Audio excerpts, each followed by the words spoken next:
नमस्ते, welcome to my show. मैं हूँ लीवाई नगावकर और हमारे साथ में आप देख रहे हैं जुड़े हुए हैं अभिषेक मिश्रा जी, डॉक्टर अभिषेक मिश्रा जी, जो कि एक हम उसकी कोई तारुफ के मोहताज नहीं है। वो एक डॉक्टर है और philosophy and intellectual giant, constitutional and legal expert है, और मेरे and political commentator and expert. मेरे from my personal point of view से मैं उनको गुरु मानता हूँ और उन्हें मुझे व्यक्तिगत रूप में उन्होंने मुझे बहुत प्रभावित किया है। Sir, it is a honour and a privilege to have you on my premiere show. I really appreciate your time. आपका मेरे शो में स्वागत है। I must say that this is quite a generous introduction and it floors me. Thank you, Levi Bhai, for being charitable with the words and giving me such a wonderful introduction. I am equally fan of yours analysis and your viewpoint. What binds us together is our root or our soil, which is India, and both of us are dedicated to Bharat माता के cause के लिए। तो thank you so much Levi ji, आपने अपने premiere show पे मुझे बुलाया, ये मेरा सौभाग्य है। बहुत बहुत धन्यवाद आपका। Thank you again. तो हम अपना शो का शुरुआत करेंगे। आपको पता है कि एक महासंग्राम शुरू हो चुका है भारत के पॉलिटिकल फील्ड में। In the Indian elections have commenced. I believe there are 7 phases. तो आप जो पहला फेज हो चुका है, और पर आप कैसे देखते हैं इस इलेक्शंस को? जो नॉर्मल सरगर्मियां होती है इलेक्शंस में, क्या वो दिखाई दे रहा है ग्राउंड लेवल पे, और आपके क्या विचार हैं इस पे? देखिए, सरगर्मी तो बिल्कुल दिख रही है। कल परसों की बात बताऊं, मेरे कॉलोनी में यहाँ एक वो है, बिल्डिंग है, तो लोकल एरिया के एमएलए और मिनिस्टर साहब आए हुए थे, क्योंकि गोवा तो बहुत छोटा सा, आपको पता है, 18-19 लाख की पॉपुलेशन है या इसी के आसपास होगी।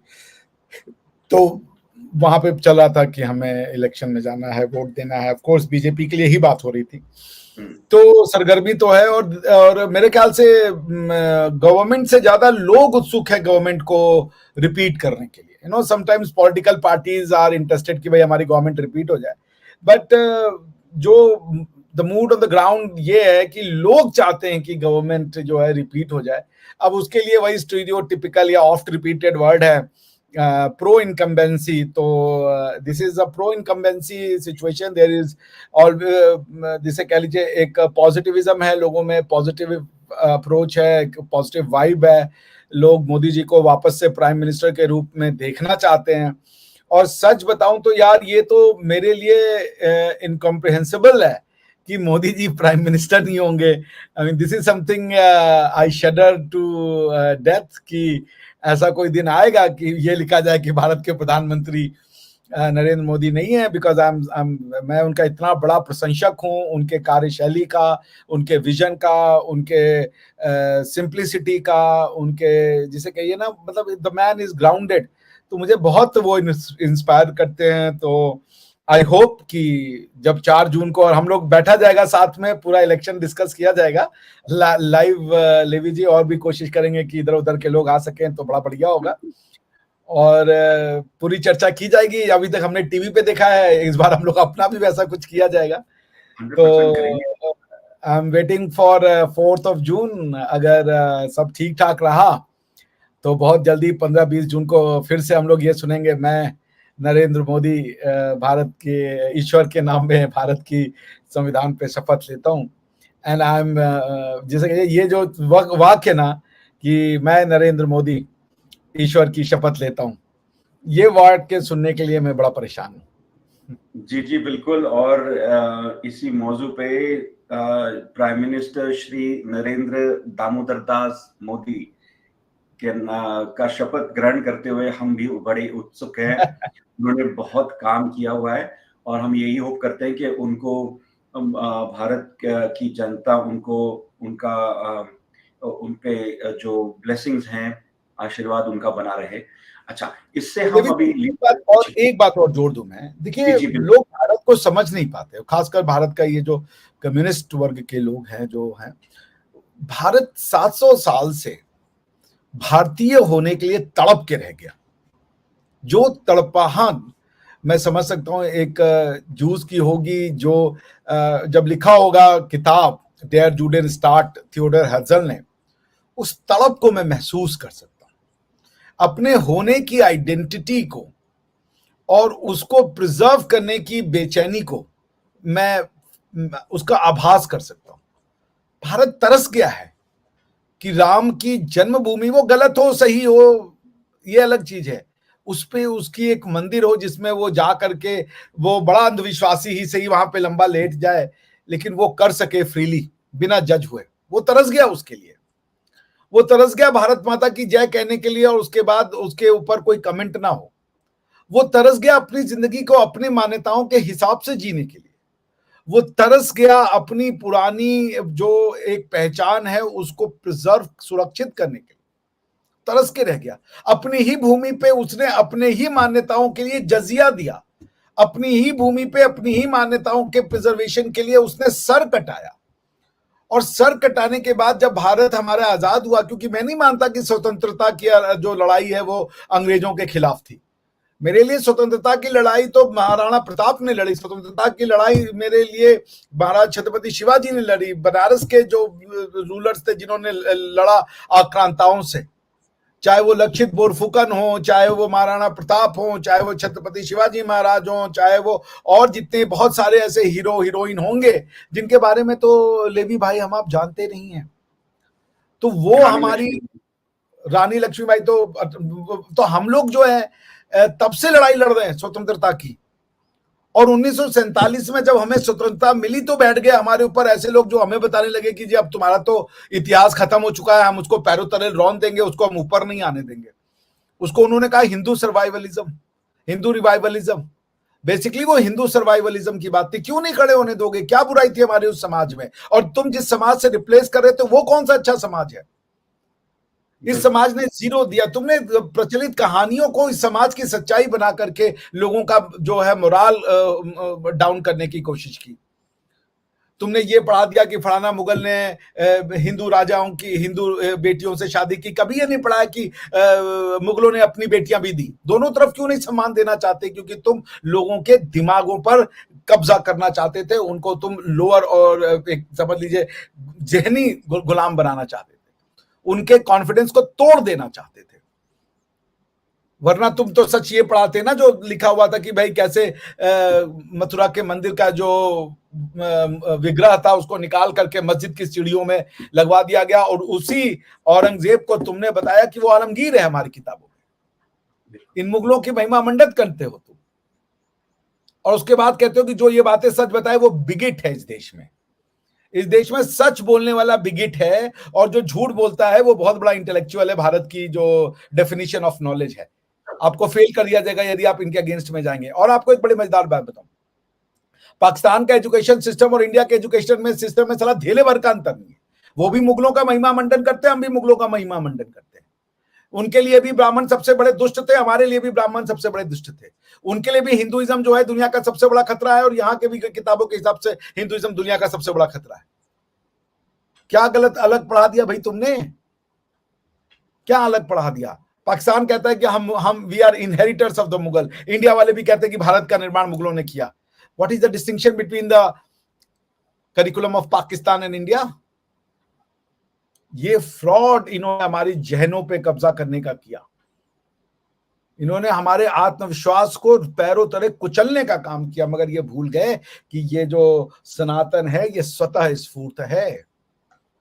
क्योंकि सब सनातन है। सनातन कोई एक आइडेंटिटी नहीं है। सनातन है प्रकृति, सनातन है कॉन्शियसनेस, सनातन है जीव जंतु, सनातन है पेड़ पौधे, सनातन है हवा, सनातन है जीवन, सनातन है। इसको कैसे खत्म करोगे? नहीं, आप बराबर। और ये होता है, एक होता है धर्म और एक होता है मजहब। सनातन है धर्म। और इसी बात पे आगे लेके जाते हैं, क्योंकि आपने एक बहुत अच्छी बात कही है और उसको मैं एक्सटेंड करना चाहता हूं कि मैंने ये नोटिस किया है कि जब हम भी पढ़ते थे कि हमारे हिस्ट्री बुक्स में, सिविक बुक में जो रिच कल्चर जो हमारा था गवर्नेंस का, जैसे अर्थशास्त्र में उसका कहीं भी वर्णन नहीं है। ठीक है, हमारा इतना रिच कल्चर है, जैसे कि साइंस में ले लो, राइट? रामानुजन, कितने सारे बड़े बड़े साइंटिस्ट, उनका कोई भी वर्णन नहीं है। और मैं गवर्नेंस की बात करता हूं, क्योंकि आप तो कॉन्स्टिट्यूशनल लॉयर भी हैं, आपसे ज्यादा तो कोई, मैं किसी से सवाल पूछ भी नहीं सकता हूं, तो मैं पूछने का साहस करूंगा आपसे कि जो हमारा जो मोटो है, जैसे कि अतिथि देव भव, फिर जो बाकी के जो हमारे जो कल्चरल जो सनातनी जो बिलीव्स है, राइट, उसको हमारे कॉन्स्टिट्यूशन में क्यों इंक्लूड नहीं किया? ये तो है यूनिवर्सल, ये तो यूनिवर्सल कॉन्सेप्ट्स हैं जो that is unique to India और ओरिजिनेटिंग फ्रॉम इंडिया। हमने क्यों ये जो हमारा कॉन्स्टिट्यूशन है, it's like a copy and paste from the UK constitution, but जो प्रिंसिपल्स है उसमें, जो डेमोक्रेसी के प्रिंसिपल्स है, वो तो भारत की ओरिजिनल है। तो मेरा सवाल आपसे ये है, हमने हमारे में क्या चूक हो गई, और बीइंग पॉजिटिव के आगे जाकर हम कैसे उसको दुरुस्त कर सकते हैं? देखिए, दुरुस्त कर उसका रीजन ये है कि जो बाहर की आइडियोलॉजी आई, स्पेसिफिकली इस्लाम, और इस्लाम ने भारत पे जो 300-400 साल का भारत के किस पार्ट पे जो एक रूल किया, उसको लेजिटिमाइज करने के लिए यहाँ के स्कॉलर्स ने भारत की संस्कृति को डिवाइड कर दिया हिंदू और मुसलमान में। भारत की संस्कृति इस्लाम की संस्कृति हो ही नहीं सकती थी, लेकिन इन्होंने इस्लामिक लॉ को, अरेबियन लॉ को इंडियन लॉ बना करके प्रस्तुत कर दिया। ये सबसे बड़ी गलती उन्होंने की। जैसे मैं बताऊं कि आप अगर रोम में जाएं, एंशिएंट रोम में जो रोमन एम्पायर हुआ करता था, तो वहां पे दो तरीके के लॉ होते थे, एक होता था जस सिविल, दूसरा होता था जस जेंटियम। यानी कि रोम के लोग, रोम जब कोई आप एम्पायर बनाते हो तो आपको पता होना चाहिए कौन से लोग आपके हैं और कौन से लोग आपके नहीं हैं। क्योंकि जैसे अब अभी आप ऑस्ट्रेलिया में बैठे, और अगर आप ऑस्ट्रेलियन सिटीजन है तो आप ऑस्ट्रेलिया के लॉ के अंडर में आते हैं, इंडियन लॉ का आप पे कोई एप्लीकेशन बचता नहीं है। तो ऑस्ट्रेलिया को यदि ये ना पता हो कि लिवी नागौकर जी, जो आज की डेट में ऑस्ट्रेलिया में रहते हैं, वो बेसिकली ऑस्ट्रेलियन है, तो ऑस्ट्रेलियन लॉ आपके ऊपर नहीं लगा पाएंगे। इसलिए उनको जानना जरूरी होता है कि कौन उनके यहाँ कहाँ से आया है और कहाँ रह रहा है, ताकि वो उसके ऊपर एप्लीकेबल लॉ लगा सके। हमारे यहाँ क्या किया गया, ये जो दो डिस्टिंक्शन थी उसको मिटा करके दोनों लॉ को इक्वल दर्जा दे दिया गया।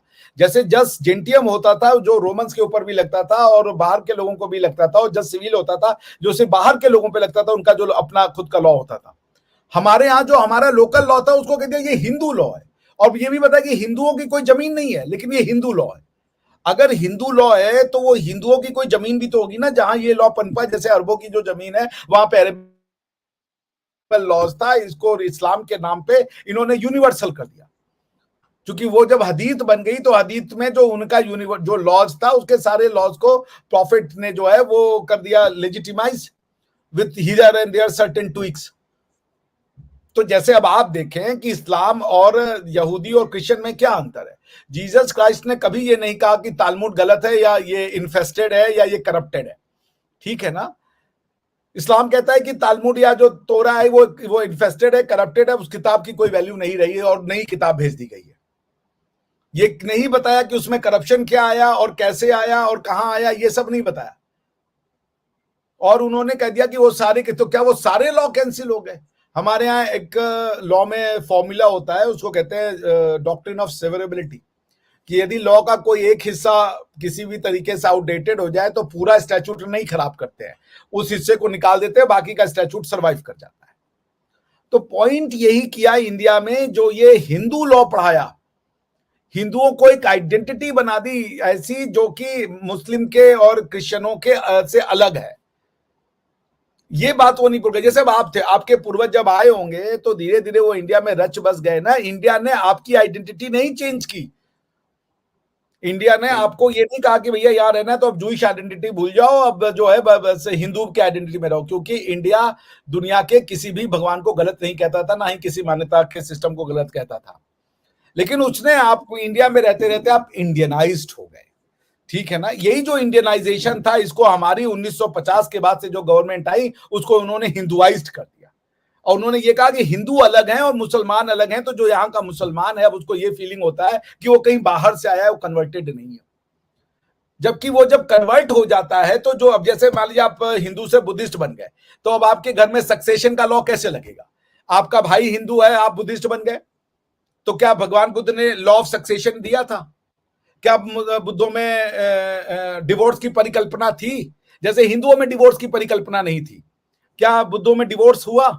क्या वो नया लॉ दिए? वो फिलॉसफीज देते रहे, जैन हो, बुद्धिस्ट हो, सिख हो, इन्होंने सबने फिलॉसफीज दी। लेकिन मैं कहता हूं कि अगर सिखिज्म जो है वो अलग धर्म है, अलग लीगल सिस्टम है, अगर देखिए, एक होता है धर्म का ट्रेडिशन यानी कि आपकी स्पिरिचुअल बेंट, एक होता है कि लीगल ट्रेडिशन। ये सारे जो रिलीजन इंडिया में थे, इनका लीगल जो अम्बिलिकल कॉर्ड था वो सबका वही जो ब्राह्मण जिनको लिखते थे, जिनको आप हिंदू कहते हैं, उनका ही लीगल सिस्टम सब पे चलता था। किसी ने ये नहीं कहा कि जैसे बाबा नानक देव जी आए तो उन्होंने ये नहीं कहा कि हम इस लीगल सिस्टम को कैंसिल कर रहे हैं, आज से लॉ ऑफ सक्सेशन जो पंजाब में लगता था वो नहीं लगेगा, लॉ ऑफ इनहेरिटेंस जो लगता था वो नहीं लगेगा, या डिवोर्स का लॉ जो था वो नहीं लगेगा, या लॉ ऑफ मैरिज जो था वो नहीं लगेगा, सारे वही रहे। भले आपने शादी करने की तरफ, वो तो शुरू से था, अलग अलग जगह के अलग अलग कस्टम थे शादी करने की, कहीं पे लावा छकाता है, कहीं पे सतफेरे होते हैं, कहीं पे कुछ होता है, कहीं पे कुछ होता है। तो ये जो डिस्टिंक्शन था ये ब्लर कर दिया हमारी 70 साल की एजुकेशन सिस्टम ने, कि सब इंडियन था, उसको इंडियन को इन्होंने फ्रेगमेंटाइज करके इंडियन लॉ, क्रिश्चियन लॉ, मुस्लिम लॉ में डिवाइड कर दिया, और इंडियन लॉ को कहा हिंदू लॉ, और हिंदू लॉ के दायरे में ला दिया सिख, जैन, पारसी, सिख, जैन और उनको बुद्धों को। अगर बुद्ध हिंदू है तो क्या जापान का बुद्धिस्ट अपने आप को हिंदू मानता है? उस पर हिंदू मैरिजेस एक्ट लगा दोगे तुम? आपने कभी हिंदू मैरिजेस एक्ट नहीं पढ़ा होगा लेवी भाई, मैं आपको बता सकता हूं, ये जो हिंदू मैरिजेस एक्ट है, इसमें हिंदू की डेफिनेशन दी हुई है, समझ रहे हैं? अब वो जो हिंदू की डेफिनेशन है उसके हिसाब से हिंदू का मतलब होता है जैन, सिख, बुद्धिस्ट, ये लोग। तो अगर कोई, जो आप ये कह लें, जो जापान का बुद्धिस्ट है वो अपने आप को क्या ये हिंदू मैरिज एक्ट से चलेगा? वो वहां पे याज्ञवल्क्य का लॉ लगेगा, विघ्नेश्वरा के लॉ लगेंगे, दया भागा लगेगा, मिताक्षा लगेगा। ये गलती की इन्होंने खुश करने के लिए, जिसको इन्होंने हिंदू कहा वो यहां का जज जेंटियम था, सबके ऊपर वही लॉ लगना था। और कोई बाहर से आए वो अलग चीज है, कोई अरबी बाहर से आ रहा है तो वो एक अलग चीज है, यहां के लोग कन्वर्ट हो रहे हैं वो एक अलग चीज है। तो अगर मैं भारत में कल को अपनी भगवान की मान्यता बदल दूं तो मेरा लीगल सिस्टम नहीं चेंज हो जाएगा। यहां गलती क्या की कि जो बदल गए उनका लीगल सिस्टम चेंज करने की कोशिश की। लीगल सिस्टम का मतलब होता है दीन, यानी कि स्टेट, वो पॉलिटिकल विचारधारा, और इसी को सेक्युलरिज्म कहते हैं कि दीन को अलग करो, कि तुम अगर कन्वर्ट भी हो गए हो तो तुम्हारा दीन नहीं मिलेगा, तुमको मजहब मिलेगा खाली। तो ये बेसिक कॉन्सेप्चुअल क्लैरिटी नहीं होने के कारण they have created a mess and division in the society. इसको ठीक करने में 40-50 साल लगेगा, और कोई उसमें वो नहीं है कि थोड़ा बहुत इसमें हिंसा भी हो जाए, क्योंकि आपने एक पूरे सेक्शन को इतना रेडिकलाइज कर रखा है भारत में कि वो हिंदुओं से नफरत करता है।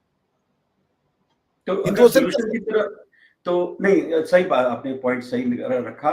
तो इसका सोल्यूशन की तरफ जाते हैं, तो जैसे यूनिफॉर्म सिविल कोड की तरफ से हम क्या इस वो सोल्यूशन की तरफ एक पॉजिटिव मूव होगा आपके हिसाब से? जाना ही पड़ेगा अगर इंडिया को सरवाइव करना है तो, वरना इंडिया फ्रेगमेंटाइज हो जाएगा। इन्होंने जितना डिवीजन प्री मुगल एरिया में नहीं था उससे ज्यादा डिवीजन ये कम्युनिस्टों ने डाल दिया है। कि ब्राह्मणों ने कहा था कि, और ये बेसिकली मुस्लिम रूलर्स का हुआ करता था, ये सब आप प्रैक्टिसेस आपको इस्लाम में मिलती हैं, उसको इंडिया की प्रैक्टिस बता दी। कब रावण के समय में कौन सी ऐसी किताब थी जहां पे इसका वर्णन मिल जाए इंडिया में, हिंदू बुक में, कि भैया ऐसे रखो, कपड़ा मत पहनने दो जो शूद्र है या जो दूसरे कास्ट के है? कोई ऐसा टेक्स्ट नहीं मिलता, मगर ये टेक्स्ट में डाल करके इन्होंने प्रचलित कर दिया। बल्कि अरबों में ये प्रैक्टिस आपको मिलती है कि स्तन काट देना, ये काट देना, वो वहां पे आपको प्रैक्टिस मिलती है। तो ये भाई हमारे टेक्स्ट बुक में कोई किताब में हो तो बताओ, और फिर हम तो उसके बाद भी हाथ जोड़ के माफी मांगे, क्योंकि मैं ये नहीं मानता कि कुछ नहीं हुआ, ब्राह्मणों ने गलत किया। ब्राह्मण का मतलब है कास्ट सिस्टम ने गलत किया, कास्ट सिस्टम के नाम पे भारत में बहुत सी चीजें हुई, उसके लिए हम हाथ जोड़ के माफी मांगने को तैयार है भाई कि चलिए हमसे गलती हो गई। हमारे वो जो स्कॉलर्स थे, मगर वो ह्यूमन मेड था, वो कोई डिवाइन लॉ नहीं था, उसको जब चाहेंगे हम लात मार के निकाल देंगे। वो कोई वैदिक फिलॉसफी नहीं थी।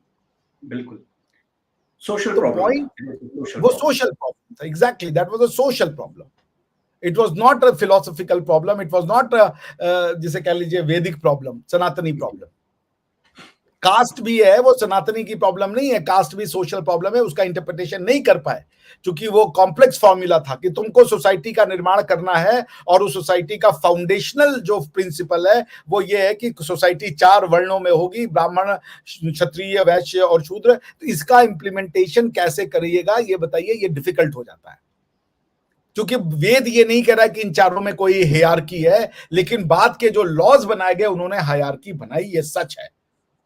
वो गलत किया उन्होंने, दैट वॉज डिजास्ट्रस, क्योंकि वो इस पॉलिसी का सही इंटरप्रिटेशनल लीगल सिस्टम नहीं बना पाए, क्योंकि फिलॉसफी कॉम्प्लेक्स थी। अगर आपका ऑब्जेक्टिव क्लियर नहीं है तो आप उसके ऊपर अगर जब लॉज ले डाउन करेंगे तो वो लॉज ब्लंडरस आएंगे, वो लॉज गलत आएंगे। तो ये फिलॉसफी को और थोड़ा वो करने की जरूरत थी, समाज में हायरार्की डालने की जरूरत नहीं थी, समाज को जो है वो थोड़ा और विद्वान बनाने की जरूरत थी। कुछ लोगों ने इसको गड़बड़ कर दिया, otherwise philosophy is impeccably correct. Sir इसलिए तो हमने आपको बुलाया सर, डॉक्टर ऑफ फिलोसफी के लिए ही बुलाया है आपको, प्रॉब्लम सॉल्व करने के लिए।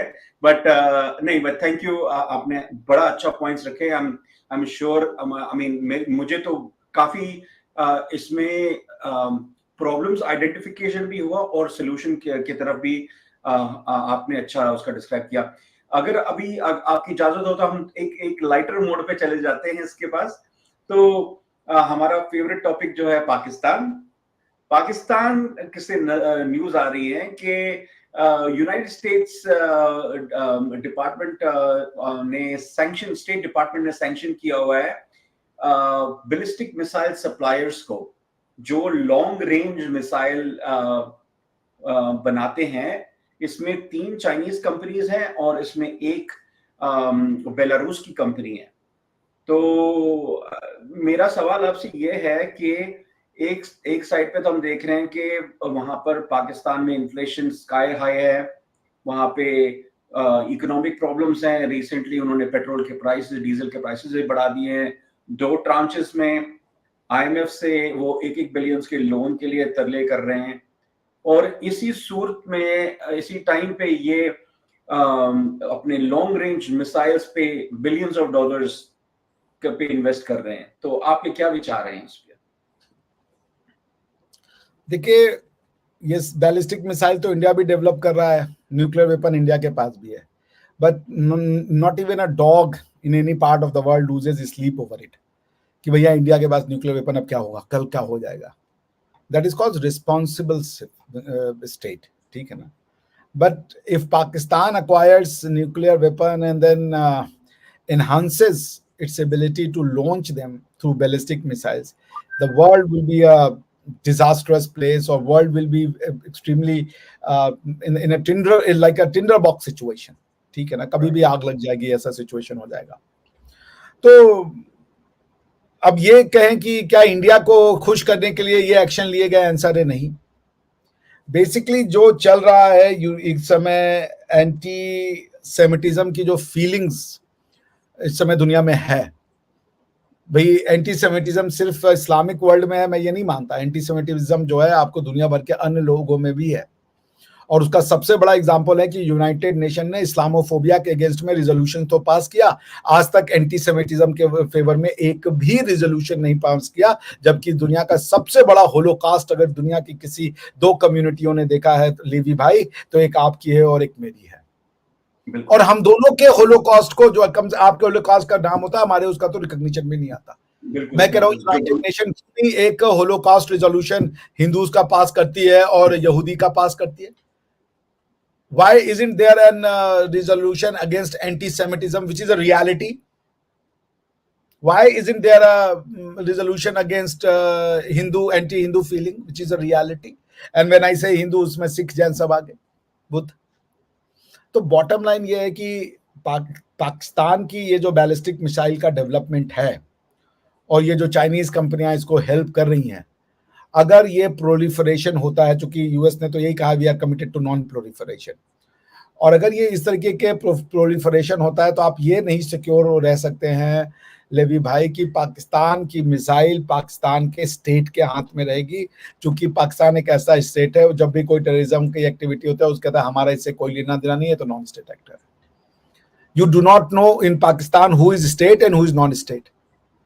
इमरान खान स्टेट थे, जेल में है नॉन स्टेट की तरह।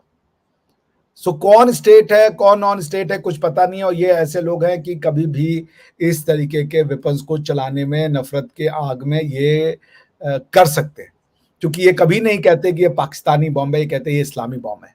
बिल्कुल। मुझे एक और पॉइंट आपसे पूछना था कि आपको क्या लगता है इसमें भारत का हाथ है इनको इस कगार पे पहुंचाने के लिए? क्योंकि अगर आपको याद हो कि रिसेंटली एक कंसाइनमेंट, शिपिंग कंसाइनमेंट भारत ने पकड़ा था डुअल यूज का, तो क्या आपको लगता है कि ये उसी का एक कड़ी है जो यूनाइटेड स्टेट्स ने आइडेंटिफाई किया कि is part of the proliferation?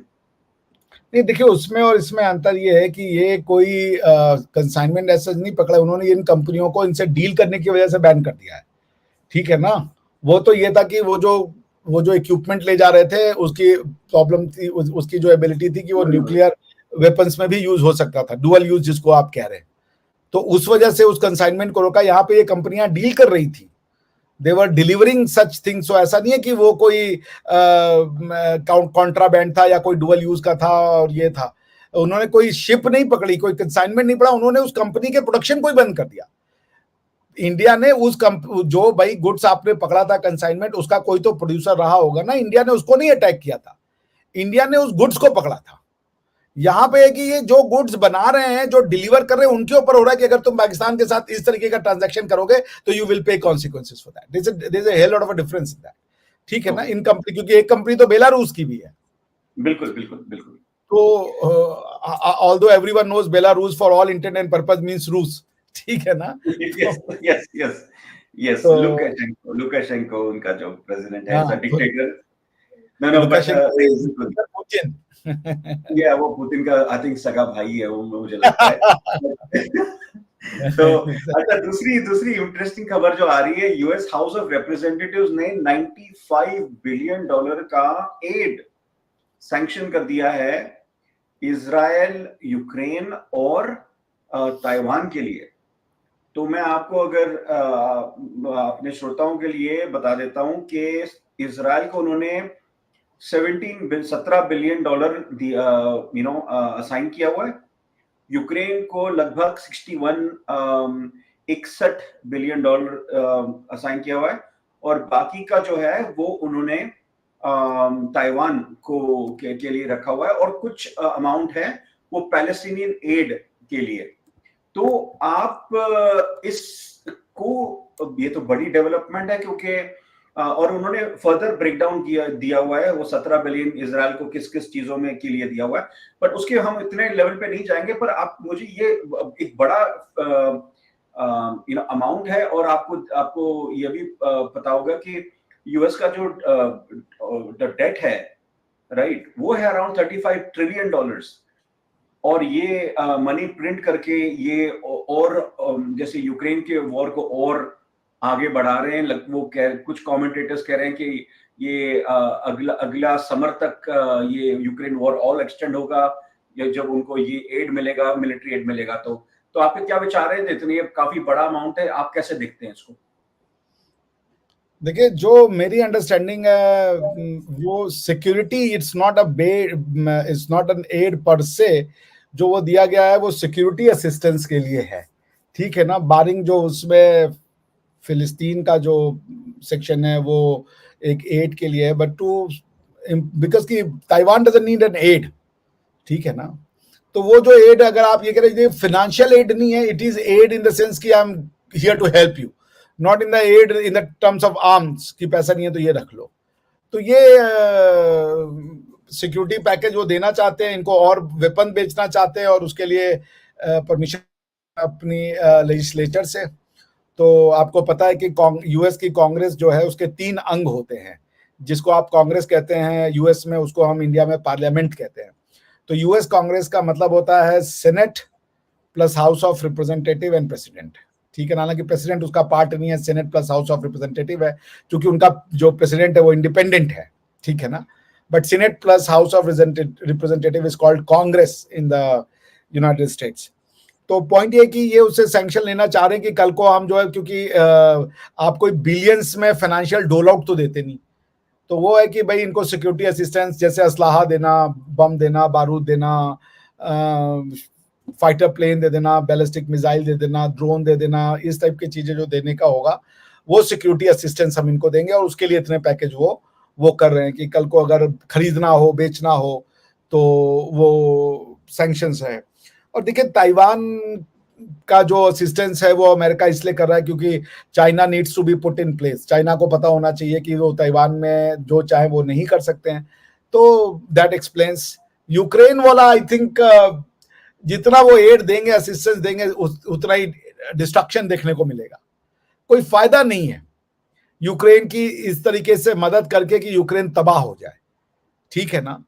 उनको ये कहना चाहिए कि भैया जाके बात कर लो अब पुतिन से, मत आप पीछे से इतना ज्यादा जेलेंस्की को आप चढ़ाइए कि वो अपना पूरा घर बार बर्बाद करके ही महाभारत वाला सिचुएशन हो जाए कि जब सब कुछ खत्म ही कर दिया तो फिर जीत के करेंगे क्या, ठीक है ना। तो I personally believe that Ukraine के उसमें NATO needs to back down, US needs to back down, let it be the fate of Ukrainians and the Russians. वो आपस में कैसे मामले को सुलझाते हैं वो उनके रहने दीजिए, उनके बीच का मैटर रहने दीजिए। दुनिया के चौधरी बनने की कोशिश मत कीजिए। नेटो ने जितना कंस्ट्रक्टिव काम नहीं किया उससे ज्यादा डिस्ट्रक्टिव काम नेटो कर चुका है दुनिया भर में। नेटो ने अफगानिस्तान में तबाही मचाई, इराक में तबाही मचाई, आपका लीबिया में तबाही मचाई, अब नेटो जो है आपका यूक्रेन में भी तबाही मचा रहा है। So this organisation called NATO has turned out to be more destructive than any kind of security arrangement for the safety of the regional matter. Regional तो कुछ रहा ही नहीं। आर्टिकल 52 यूएन चार्टर कहता है रीजनल सिक्योरिटी अरेंजमेंट आप बना सकते हैं, उसी के अंडर में ये बना हुआ है आर्टिकल 52, आर्टिकल 52 यूएन चार्टर के रिस्पॉन्स में। क्या रीजनल है? ये मैटर होना चाहिए था यूरोप के बीच में और अमेरिका के बीच में। अगर आप रीजनल कहना चाहते हो, पहले तो 2 कॉन्टिनेंट में ला दिया आपने, और इन दोनों कॉन्टिनेंट मिलकर सारा एक्शन किया हुआ है एशिया में। नेटो का सबसे ज्यादा एक्शन तो एशिया में ही हो रहा है। आई थिंक नेटो ने जो इकलौता, जो मेरे दिमाग में आ रहा है, आई मे बी रॉन्ग, जो इकलौता एक सबसे बड़ा ऑपरेशन आज तक किया है यूरोप की सरजमीन पर, तो वो भैया युगोस्लाविया में किया था। तो बॉटम लाइन ये है कि ये जो लिवी जी सिक्योरिटी पैकेज का एड है कि इतना पैसा साइड में रखो कि कल को हम इतने पैसे का वेपन देते रहेंगे इन लोगों को या दूसरे इक्विपमेंट्स देते रहेंगे। यूएस की अगर ये पॉलिसी है, उसको ये समझ में आता है कि इससे वो वर्ल्ड में पीस लाने में सक्षम होंगे, सो बी इट। और रही बात पैलेस्टीनियन एड की, तो पैलेस्टीनियन को तो बेचारों को वाकई में एड की जरूरत है, लेकिन वो एड मेरे ख्याल से फाइनेंशियल से ज्यादा फिलोसॉफिकल एड की जरूरत है। छोटी सी बात वो कंसर्न कर लें, 2 स्टेट सोल्यूशन को एक्सेप्ट कर लें और आगे बढ़े। जियो और जीने दो का जब तक कॉन्सेप्ट नहीं आएगा पैलेस्टीनियंस के लोगों के बीच में, वो नहीं होगा। Israel is nowhere to go. और आप पहले कौन थे भाई? आप कौन थे? अगर आप मानते हो कुरान को, या अगर आप अपने आप को इनहेरिटर बताते हो अब्राहमिक पैट्रियार्की का, तो वो तो लैंड अब्राहम को, गॉड ऑफ इजराइल ने ये लैंड तो जूस को ही प्रॉमिस किया था, अब्राहम के बच्चों को तो प्रॉमिस किया था। बात खत्म करो यार, 2 स्टेट सोल्यूशन एक्सेप्ट करो, आगे बढ़ो। लेकिन नहीं, ना तो जिएंगे ना जीने देंगे वाला हिसाब किताब है। तो अब उसमें एड दीजिए आप फाइनेंशियल, ये 10 साल 5 साल की शांति रहेगी, फिर से वापस आएगा। मेरे ख्याल से तो रोक देना चाहिए, उनको रियलाइज होना चाहिए कि अब आप कहां तक जाओगे। खैर एनीवेज, अब पैलेस्टीनियंस को भी अकल आनी चाहिए, तो ह्यूमैनिटेरियन असिस्टेंस का मैं पूरा सपोर्ट करता हूँ, मिलना चाहिए जी। नहीं, इसी अच्छी बात पे कि ह्यूमैनिटेरियन लोगों में के दिलों में हो, और इसी से ये वर्ल्ड में पीस आएगा। जितनी जल्दी रियलाइजेशन होगा अक्रॉस द वर्ल्ड। हम तो यही चाहते हैं कि हमारे बच्चों को एक सिक्योर और सेफ एनवायरनमेंट दें, to realize the full opportunities. तो इसी बात पे सर हम अपना डिस्कशन कंक्लूड करते हैं। आपको फिर से बहुत-बहुत धन्यवाद, आपने अपना कीमती वक़्त निकाला हमारे शो पे आने के लिए। मैं अपने सारे दर्शकों को ये बताना चाहता हूँ कि आपको तो पता ही होगा कि डॉक्टर अभिषेक मिश्रा जी एक सब बड़ा सक्सेसफुल यूट्यूब चैनल चलाते हैं। वो नेशनल और इंटरनेशनल चैनल्स पे जाते हैं और डंके की चोट पे भारत का पक्ष रखते हैं और we all are very proud of you sir. और इनके चैनल को सब्सक्राइब कीजिए और आपके इस नाचीज़ के लिए भी अगर आप थोड़ा सपोर्ट और करें और हमारे चैनल को भी सब्सक्राइब करें और ज़्यादा से ज़्यादा लाइक करें और तो हम आपके बड़े आभारी रहेंगे।